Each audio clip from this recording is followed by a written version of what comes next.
Hi guys, welcome to Next Gen Networks. Last క్లాస్లో మనం data types అంటే ఏంటి, పైథాన్ అంటే ఏంటి, సో డేటా టైప్స్ ఎక్కడ యూస్ చేస్తాము, ఎలా యూస్ చేస్తాం అనేది నేర్చుకున్నాము. సో ఇక్కడికి వచ్చేసరికి ఏంటంటే కంట్రోల్ స్టేట్మెంట్స్. పైథాన్లో very very important topic control statements. Control statements to construct the instructions. So control statement అంటే ఏంటి, కంట్రోల్స్ ద స్టేట్మెంట్స్. ఓకేనా, ఒక స్టేట్మెంట్స్ని కంట్రోల్ చేస్తాయి. ఈ కంట్రోల్ స్టేట్మెంట్స్ డివైడ్ 3 పార్ట్స్గా డివైడ్ అయ్యాయి. ఒకటి conditional statements, looping statements, jumping statements. Okay, so conditional statements means, so if it is true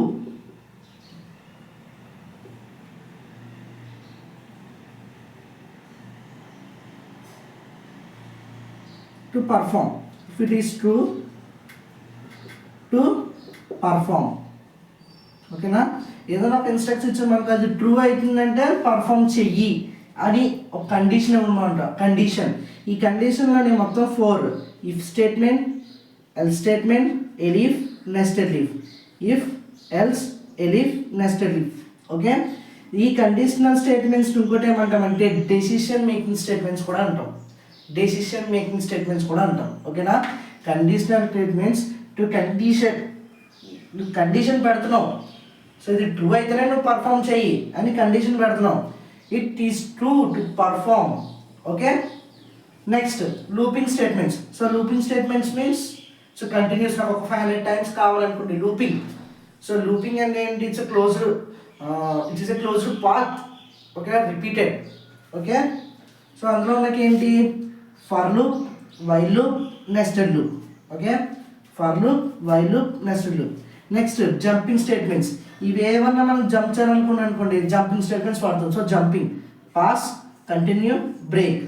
ఓకేనా, pass, continue, break. So control statements is divided into 3 parts: conditional statements, looping statements, and jumping statements. And control statements is divided into 4: if, else, elif, nested if. So these statements. Looping statement is divided into for loop, while loop, nested loop. Jumping statements divided into pass, continue, break. ఇందులోనే మనం ఒక్కొక్క దాని గురించి తెలుసుకుందాం. ఓకేనా, ఒక్కొక్క దాని గురించి మనం డిస్కస్ చేద్దాం. ఫస్ట్ కంట్రోల్ స్టేట్మెంట్ డిస్కస్ చేద్దాం, తర్వాత లూపింగ్, తర్వాత జంపింగ్. ఫస్ట్ వచ్చేసరికి కండిషనల్ స్టేట్మెంట్స్. సో కండిషనల్ స్టేట్మెంట్స్లోని కండిషనల్ స్టేట్మెంట్స్ అనేది ఇట్ కెన్ ట్రూ అంటే పర్ఫామ్. ట్రూ అయితే నువ్వు పర్ఫామ్ చేయడానికి కండిషన్ ఇస్తున్నాను. సో కండిషన్ బేసిస్ స్టేట్మెంట్స్ చూడండి ఒకసారి. So if, else, elif, else, nested if. So ఇందులో చూడండి ఒకసారి, దీని గురించి నేను ఒక ఎగ్జాంపుల్ తీసుకుంటున్నాను. So if, so for suppose నేను ఒక కండిషన్ తీసుకున్నాను, ఏజ్ ఈక్వల్స్ టు 18. ఓకేనా, age equals to 18. If age, if use చేస్తున్నాను, ఇఫ్ ఏజ్ గ్రేటర్ దెన్ 18. ఓకేనా, if age greater then 18. Age అనేది ఏజ్ ఇక్కడ ఎంత ఇచ్చాను, 18 ఇచ్చాను. సో గ్రేటర్ దెన్ 18 అని ఇచ్చాను. సో ఇప్పుడు ఇది ఏమైంది, so print you can subscribe. ప్రింట్లో ఏమి ఇచ్చాను, యూ క్యాన్ సబ్స్క్రైబ్. సో 18 కన్నా ఎక్కువ ఉంటేనే, సో 80 ఏజ్ అనేది 18. సో 18 ఈక్వల్స్ టు 18 ఉంటేనే నీకు ఏమవుతుంది, ఈ కండిషన్ అనేది ట్రూ అవుతుంది. సో ఇక్కడ ఏముంది, గ్రేటర్ దెన్ ఉంది, 18 గ్రేటర్ దెన్ 18 అని ఉంది. సో ఏజ్ గ్రేటర్ దెన్ 18 ఉంది కాబట్టి సో ఈ కండిషన్ ఏమవుతుంది, ఫాల్స్ అవుతుంది. సో ఈ కండిషన్ ఫాల్స్ అయినప్పుడు నెక్స్ట్ దేనికి వస్తుంది, ఎల్స్లో ఏముంది, age equals to 18. So age equals to 18 ఉంది. సో ఇక్కడ ఏముంది, ఏజ్ ఈక్వల్స్ టు 18 ఉంది.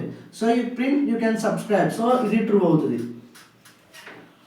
ఓకేనా, సో ఇక్కడ ఫాల్స్ అయింది, ఇఫ్ స్టేట్మెంట్స్ దగ్గర ఫాల్స్ అయింది కాబట్టి ఎల్ స్టేట్మెంట్స్ దగ్గర ట్రూ అయింది. సో ట్రూ అయింది కాబట్టి సో మన ఎగ్జిక్యూట్ ఏమవుతుంది, ఇది అవుతుంది. సో ఇన్ కేస్ ఈ రెండు కానీ ఫాల్స్ అయితే, సో ఎలిఫ్ దగ్గర ఏముంది, ప్రింట్ వెయిట్. ఈ వెయిట్ అనేది మనకి ఎగ్జిక్యూట్ అవుతుంది. ఈ రెండు కానీ ఫాల్స్ అయితే, ఇఫ్ స్టేట్మెంట్ అలాగే ఎల్ స్టేట్మెంట్ రెండు కానీ ఫాల్స్ అయితే మనకి ఏమొస్తుంది, ఎలిఫ్ మీద వస్తుంది. ఓకేనా, వెయిట్ అనేది వస్తుంది. ఇన్ కేస్ ఫర్ సపోజ్ చూడండి, సో ఇక్కడ 19 ఇచ్చాను. సో 19 ఇచ్చినప్పుడు phase greater then 18. So greater then 18 అంటే సో 19 కన్నా ఎక్కువ ఉండాలి. సో ఇది కూడా కండిషన్ ఎంత ఫాల్స్ అవుతుంది. ఓకేనా, ఇది ఏజ్ ఈక్వల్స్ 18, ఇది కూడా ఫాల్స్ అవుతుంది. సో ఇది ఫాల్స్ అయినప్పుడు ఏమవుతుంది, లీఫ్ అనేది ట్రూ అవుతుంది. సో ఈ కండిషన్ ఎగ్జిక్యూట్ అవుతుంది. ఓకేనా, ఈ కండిషన్ ఏమవుతుంది, ఎగ్జిక్యూట్ అవుతుంది. For suppose